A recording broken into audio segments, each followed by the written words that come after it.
Malappuram special ഉന്നക്കായ ഇത്രയും സിമ്പിളാണെന്ന് ഇത് ഉണ്ടാക്കി നോക്കിയപ്പോഴാണ് കേട്ടോ എനിക്ക് മനസ്സിലായത്. അപ്പോൾ ഞാൻ ഉണ്ടാക്കിയ റെസിപ്പി നിങ്ങൾക്കോട് ഷെയർ ചെയ്യാം. നമുക്ക് അത്യാവശ്യം പഴുപ്പുള്ള ഏത്തയ്ക്ക തന്നെ വേണം. ഒരുപാട് പഴുത്തു പോകരുത്, ഒരു മീഡിയം പഴുപ്പ്. അത് ആവിയിൽ വേവിച്ച് എന്നിട്ട് നമുക്കിതുപോലെ ക്രഷ് ചെയ്ത് എടുത്ത് വെക്കാം. ഓക്കെ, പിന്നീട് വേണ്ടത് നമുക്ക് ഉണക്കമുന്തിരിയും ഏലക്കയും കശുവണ്ടിപ്പരിപ്പും പിന്നെ പഞ്ചസാര ചെറിയ ക്വാണ്ടിറ്റി മതി. ഇത് വേണ്ടാത്തവർക്ക് വേണമെങ്കിൽ ശർക്കരയും ചേർക്കാം, പക്ഷെ ഞാൻ പഞ്ചസാരയാണ് ചേർത്തത്. പിന്നെ ഒരു പാനിലേക്ക് ചെറിയ വെച്ചിരിക്കുന്ന തേങ്ങ ഇട്ട് ജസ്റ്റ് ഒന്ന് വഴറ്റി കൊടുക്കും. അതിലേക്ക് നമുക്ക് 3 കോഴിമുട്ട ഉടച്ച് ചിക്കി ഇതിലേക്ക് ആഡ് ചെയ്യാം.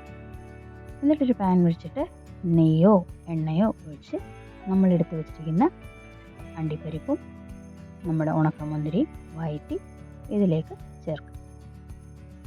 ഇത്രയേ ഉള്ളൂ. പിന്നെ അത് ആ കൂട്ട് തന്നെ നമ്മൾ ജസ്റ്റ് ഇളക്കി കുറച്ച് നേരം ഇളക്കി കൊടുക്കണം. ഇതെല്ലാം കഴിഞ്ഞ് അവസാനം പഞ്ചസാരയും ഏലക്കയും ഇതിലേക്ക് ചേർത്ത് വീണ്ടും ഇളക്കി കൊടുക്കുക. ഇത്രയേ ഉള്ളൂ, പണി കഴിഞ്ഞു.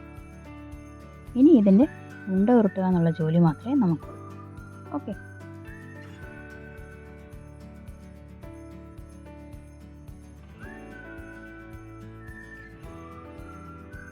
അപ്പോൾ ഈ പ്രോസസ്സ് എല്ലാം കഴിയുമ്പോൾ നമ്മുടെ ഉന്നക്കായയുടെ കൂട്ട് ദാണ്ട് ഇങ്ങനെ ഇരിക്കും. കാണാൻ നല്ല ഭംഗിയാണ്.